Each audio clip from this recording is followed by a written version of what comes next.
Welcome to Outdrive, folks. I'm your host, Cliff Callis, and each week I'm bringing you actionable marketing insights you can apply to reach, connect with, and convert rural American consumers. Outdrive is powered by Callis, a full-service advertising agency with a focus on marketing rural America.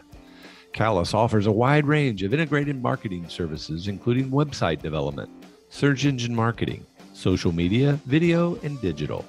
We develop strategic and creative campaigns to build your brand and your business, and you can learn more about us at ecallis.com. Now join me in the front seat as we head out on the road to success. Let's go. Hey folks, welcome to Outdrive. We've got another great story to share with you today about life and work in rural America. You know, for a lot of kids growing up out here in the country back in the day, the thought of being a professional athlete was a dream. Whether it was football, baseball, or basketball, kids collected trading cards of their favorite players. They listened to games on the radio. They met at the ball field or a court for a pickup game, and they chased that dream. And for most of us, a dream was all it was. But for one of my friends and our guest today, that dream actually came true. And it became a big part of his life that also led to a very successful career in coaching. Kim Anderson was an all-state high school basketball player who grew up in Sedalia, Missouri. He went on to play at the University of Missouri, earning the Big Eight Player of the Year his senior year, and then on to the NBA and professional basketball in Europe. He then returned to Missouri and started coaching, where he led the University of Central Missouri to a national championship. Today, Kim is back in Sedalia, where he's enjoying the fruits of his labor and also working as an advisor to the president at the University of Central Missouri. He's one of the most positive people you'll ever meet, an astute study of the game of intercollegiate athletics, and just a really great guy. And we're proud to have him on our podcast today to share his perspective on college athletics, motivating young people, and how marketing gets done at a major university. Welcome to Outdrive, Coach. Thanks, Cliff. Great to be here. Excited to join you and maybe learn more about your business, and maybe I can tell you a little bit about mine. Perfect. I'm excited as well. I've been looking forward to this for a long time, and I think we have a lot to talk about. We can go down lots of different roads. You and I go back a couple of days. You know, certainly you had a stellar career as a basketball player and as a basketball coach.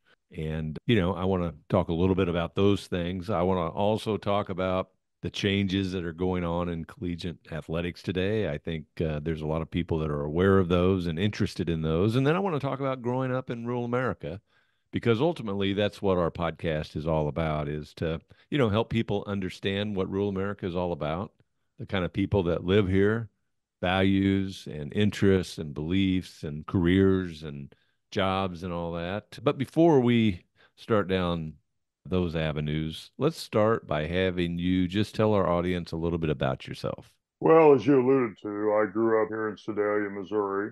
And when I was getting near junior high and high school, I had a great interest in sports. My parents, or my dad in particular, was a basketball coach at Smithton High School for a few years when I was born. And so I just kind of always gravitated toward athletics. And from there, I was fortunate enough to always have good people surrounding me. And by saying that, I mean coaches mostly and parents. My dad's probably my biggest influence, but you know, I played basketball in high school, actually with you. We're teammates, and played some baseball, played a little football earlier in my career. And I was fortunate enough to get a scholarship to the University of Missouri, played under the legendary Norm Stewart. And from that point on, I was pretty good and was fortunate enough to be drafted into the NBA by the Portland Trailblazers and ended up playing in Europe for a year in Italy, came back to Portland, went back to Italy, and concluded my career in France as a player. And then from that point on, I decided I wanted to coach, and I was lucky again enough for Coach Stewart to absorb me into his staff as a graduate assistant. Spent 3 years doing that. Spent 6 years at Baylor University under another legendary coach, Gene Iba, came back to Missouri for 8 years as an assistant coach with Coach Stewart. He retired in 1999, so then I was really lucky to get a job with the Big 12 Conference as assistant commissioner, which was kind of a whole different realm of college athletics. And then Jerry Hughes at Central Missouri called me in 2002, asked me if I'd be interested in coaching there, and I'd never been a head coach, so I kind of wanted to see if I could do it and not mess it up. And went to UCM for 12 years, won a national championship, which propelled me into the job at the University of Missouri for 3 years. And then after that, I spent 5 years at Pittsburgh State University and then retired a couple of years ago, about this time. So I've had a lot of different experiences. I've had a lot of great people around me. I've had a lot of great encouragement, and it's been a great career for me in the sports world, and in particular in the world of basketball. I agree. I think you've had a phenomenal career in all facets. And of course, you're a quality guy and you deserve that. And I know you've worked hard because there's no replacement for that. And, we're glad to have you back in Sedalia and enjoying the fruits of your labor, so to speak. And I know you're still working, you're still engaged at the University of Central Missouri, which I think is a win-win situation. Let's go back to when you were a kid. What was it like growing up in a small town out in the country? Well, the greatest thing for me was my dad was a coach, and my dad always taught here in the Sedalia school system after he left Smithton. And so I always had access to a gym. I could always, you go all the way back to Jefferson Elementary School and Washington Elementary School and Horace Mann, and then eventually the middle school. And so I always had an opportunity, and my dad knew a lot about the game, and he worked with me a lot and really helped me grow as a mostly as a basketball player, but I played some other sports too. And then, as good fortune would have it, a man named Jim Dinsdale became the head coach at Smith Cotton about the time I was a freshman in high school, and he and his assistant Dave Porter were just basketball fanatics, and we always were playing basketball in the gym, and we always had guys that wanted to come play, yourself included. We would just go up on a Sunday afternoon and play. And then from there, obviously the rest of it's, history. I went to Mizzou and got to play in the NBA a little bit and played overseas. So, growing up for me in rural America, I don't think I could ask for any other better script. Being able to develop friendships with guys who like to play sports probably kept me out of trouble. And it's something that I every day I'm just appreciative of everybody who had a part in helping me become a good player, which ultimately helped me become a coach. We did have it pretty good. And, as I think back about those days, certainly we would see Coach Stewart around the gym every now and then. What was the recruiting process like for you in high school? Well, it was really, it was like something I never experienced. I was amazed. I was recruited by literally 50 to 100 schools at least, making contact with me, and I ultimately settled on six. And Mizzou was one of those, and KU, K-State, Texas, Memphis, and Vanderbilt. Those were the six schools that I ultimately visited. And but I think all along I wanted to play for Mizzou. I'd gone to Coach Stewart's basketball camp in eighth grade. He had spent a lot of time with me. I guess he was hoping I'd turn out to be pretty good. And he made a great influence on it. He was a great influence on for me. And then, obviously as the recruitment process went on, it's different than it is today. There were a few more rules, I think, but it was a amazing experience for a young guy who grew up in middle America and in Sedalia, Missouri, a town of 20, 25,000 people. And to have that opportunity is just, unbelievable. So you mentioned that the recruiting process has changed, and I could certainly see that, but I don't understand the details. What's that mean? How is it different today? Well, you can pay players Oh, today. okay. In the past you could pay players and it was illegal. Now you can pay players illegally. I think the process has changed over time with the ascension of non-scholastic basketball. I think you have a lot more people now who want to get their hands on to young kids in hopes that they can kind of latch on to them and be their quote unquote agent. And ultimately they get to the NBA and then they get a piece of the pie. Today, within the last 2 or 3 years, has been the advent of the portal, which I think we'll probably talk about in a minute, and then the concept of names, image, and likeness, where now student athletes can be paid for. It's not supposed to be paid for play, but they can be paid by collectives, and those collectives are run by people outside the university, but they're also attached to the university, and they can make big money. You have at the Power Four conferences now, you have young men and women making millions of dollars, and you most people have probably know a little bit about Caitlin Clark, the player from Iowa, the young lady from Iowa who, you see her playing basketball, and during timeouts, she's doing a State Farm commercial. And so the recruitment process now, it's become more free agency. It's getting very close to professional. And whether it'll get completely there, I don't know, but I tend to think that it will. Players can jump from school to school now with no penalty, and so that, it comes back down to, hey, we'll pay you $500,000 where school B is only going to pay you $250,000. Well, it's no longer about, when I was being recruited, it was like we talk about education. I went to Mizzou partly because I wanted to go to journalism school.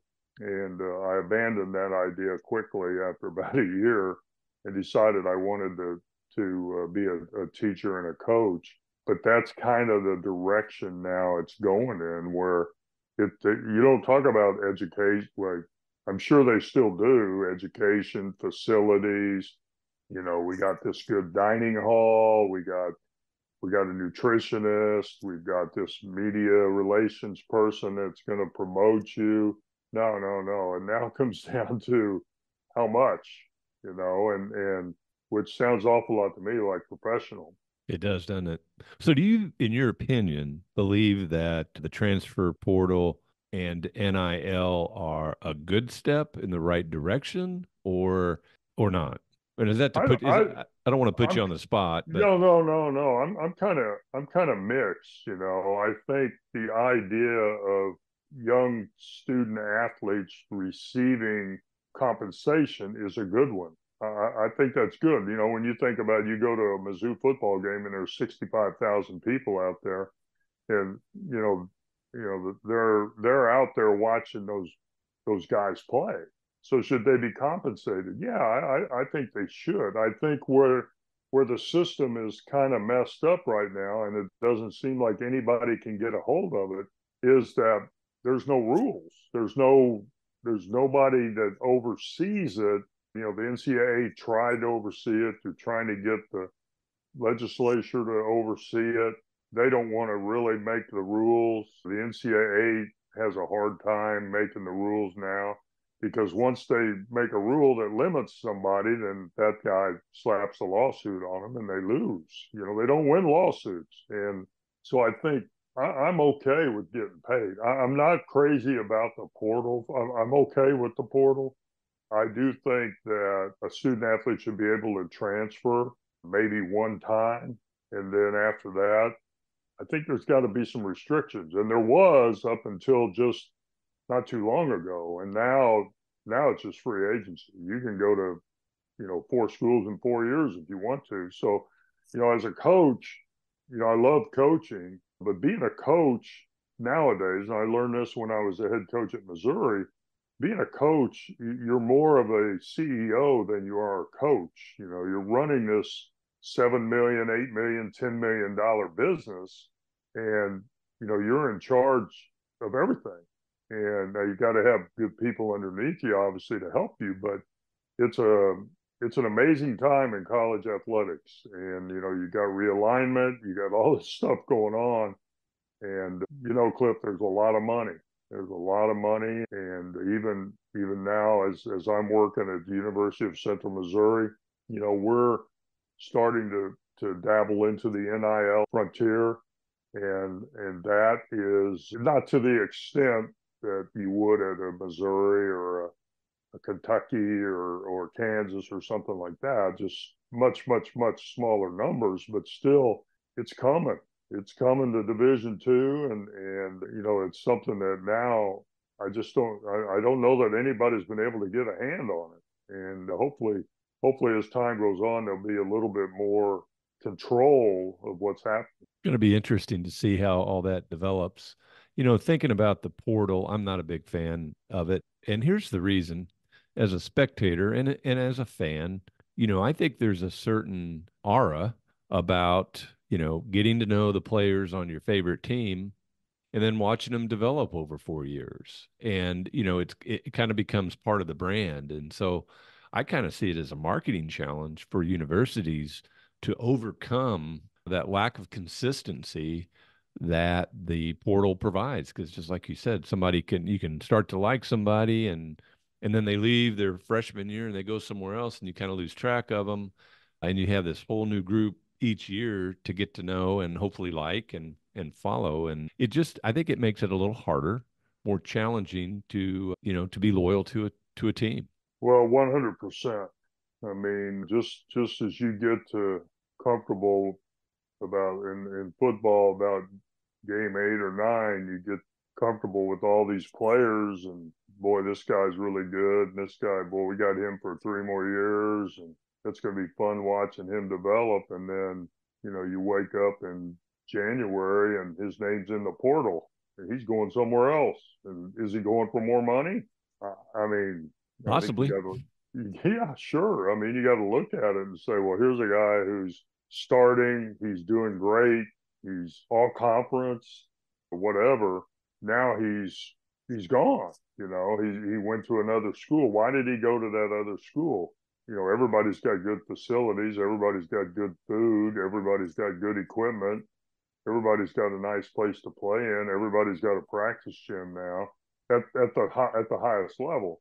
And but then all of a sudden, a player up and moves, and you read about it almost every day. And the other thing that people probably wonder about is when you do have a student athlete who's played maybe 4 years at a school, which is unusual, or maybe he doesn't matter. Maybe he's played 1 year at a school and he's graduated and he still has eligibility left. Well, he can obviously transfer too. So a grad transfer, and which is now with the loosening of the portal requirements, where you can pretty much jump every year. It's not that big a deal, but it used to be. It started off as a academic thing to hey, well, once you finish 4 years, you're going to go get your master's. You still got a year left to play. Oh, I want to go into some degree program that they don't have at my school, so I can go to this other school.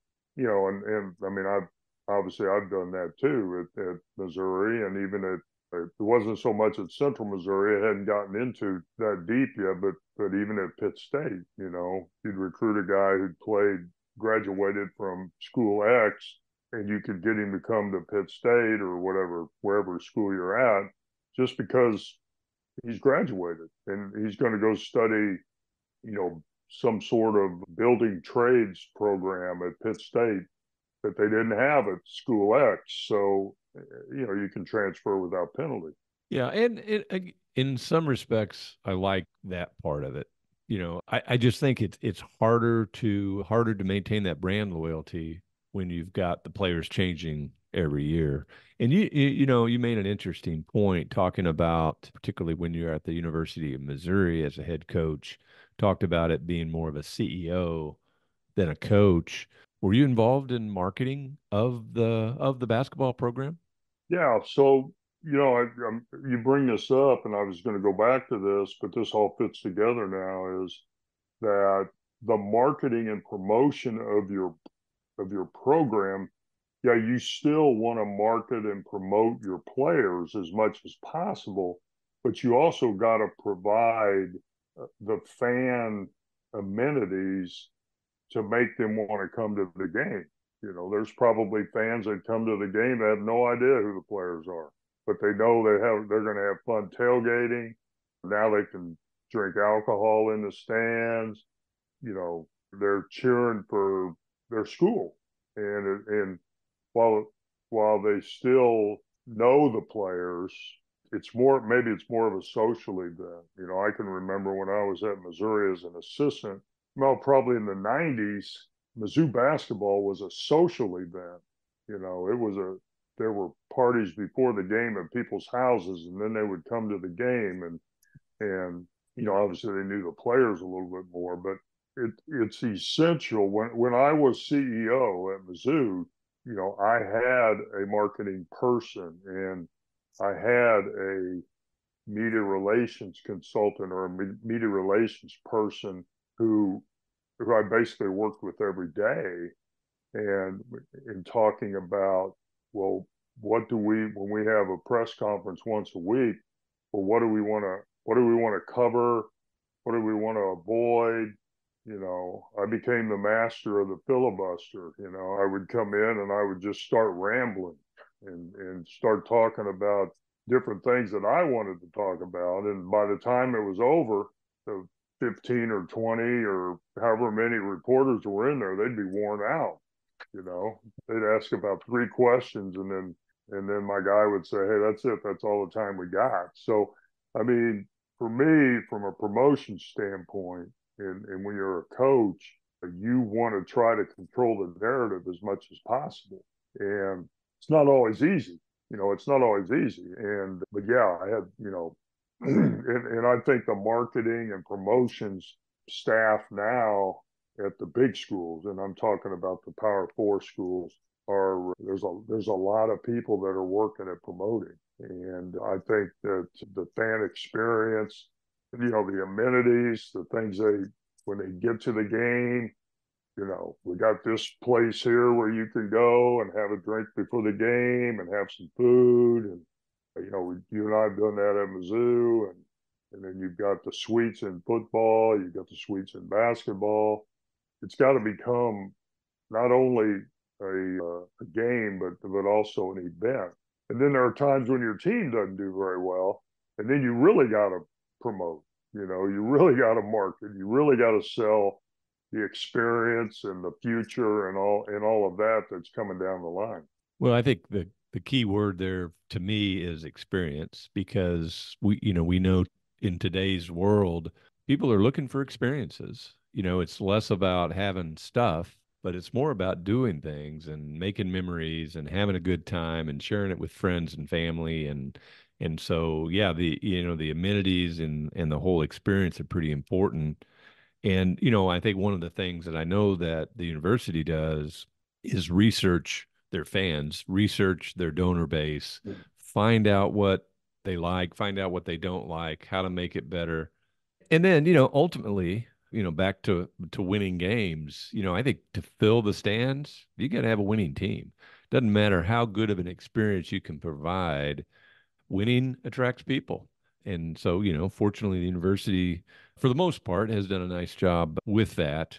And, kind of going back to coaching, I know coaching is not all about winning and losing. Certainly it's important, but knowing your value system, what were some of the objectives that you had when you coached your players? What were you trying to do with them? Well, you make a good point. Winning and losing, winning helps you keep your job so that you can impart some of your values and some of the things you want to get accomplished with your young men. if you don't win, you usually don't get to stay around long enough to make an impact on your student athletes. For me, I think, one of the main things that I always told recruits was that, hey, you're going to come to school here, whatever school it was, and when you leave here, you're going to have some great experiences. You're going to mature. You're going to grow up, and I think that's probably the number one thing, and it's something that kids don't really think about, I think, when they're going to a school. But my responsibility as a coach was to take someone's child and help them grow and help them be able to get out of college and make a life for themselves.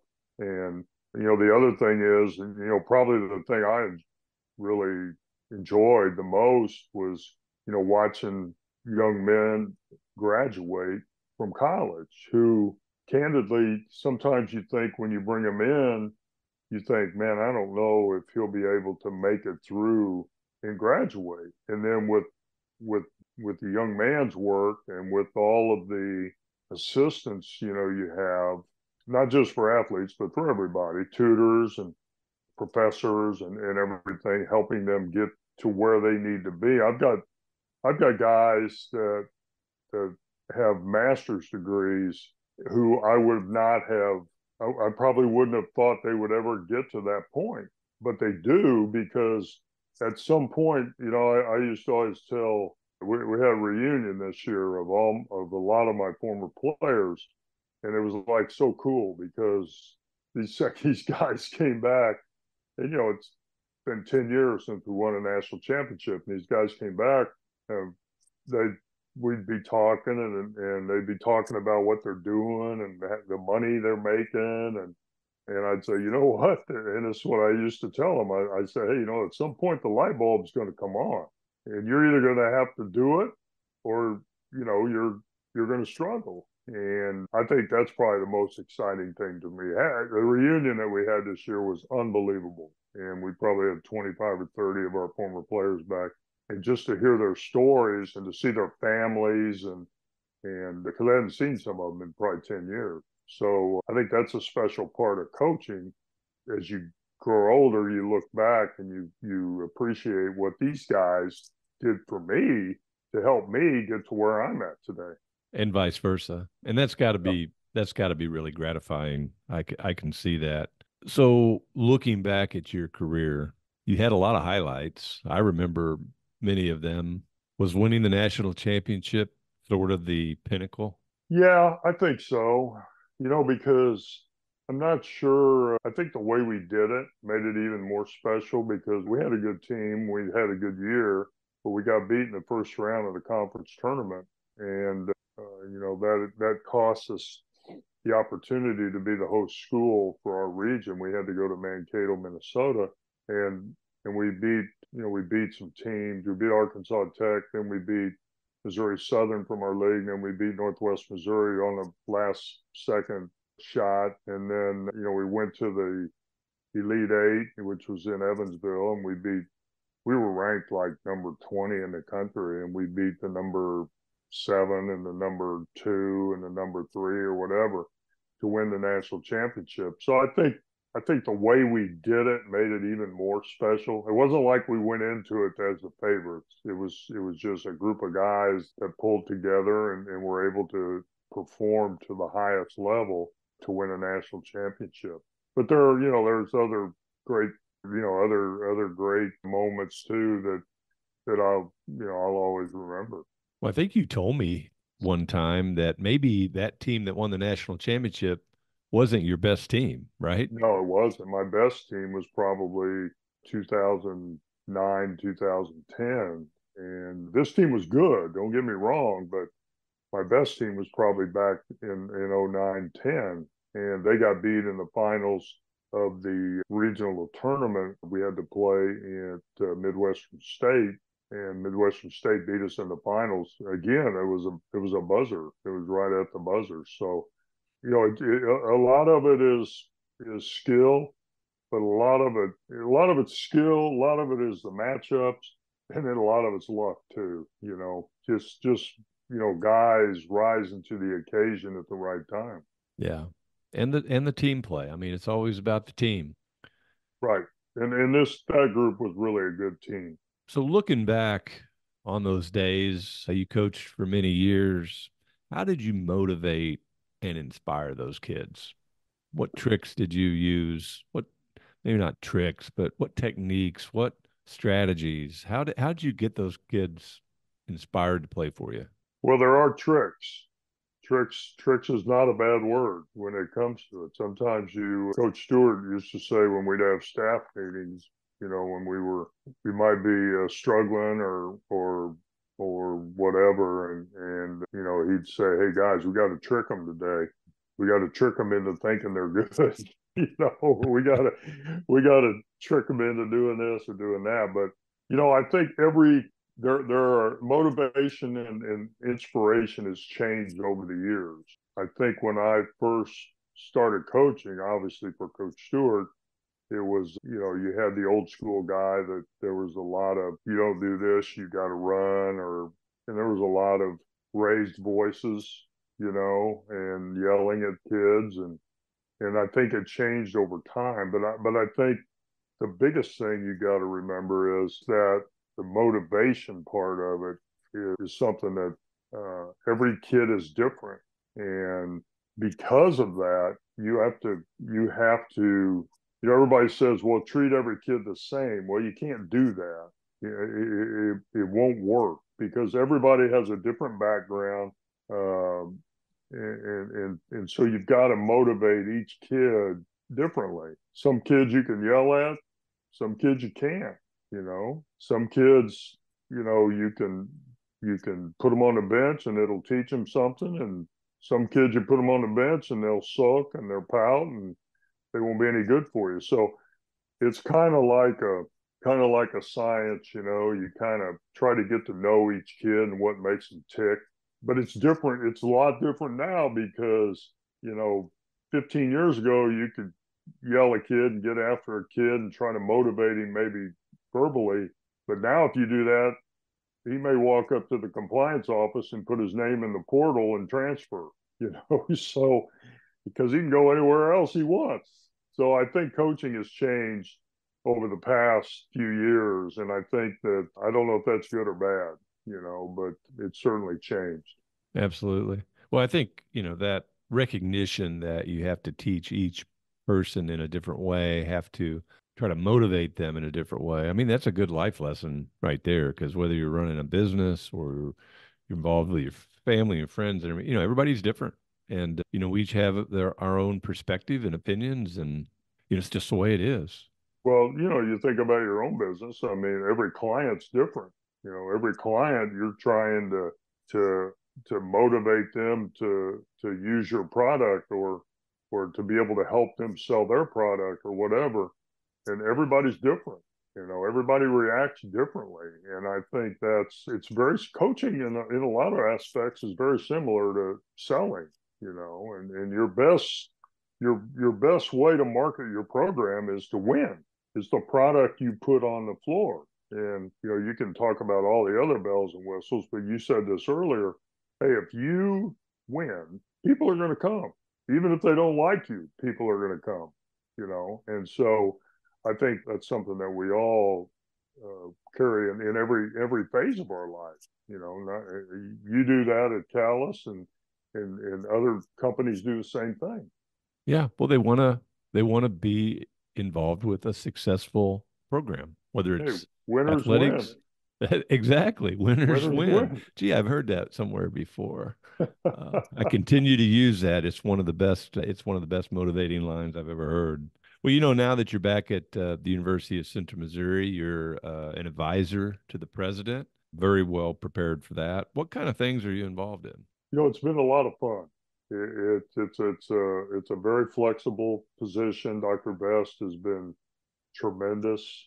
Right now, I focus a lot on helping our athletic department and our alumni foundation raise money.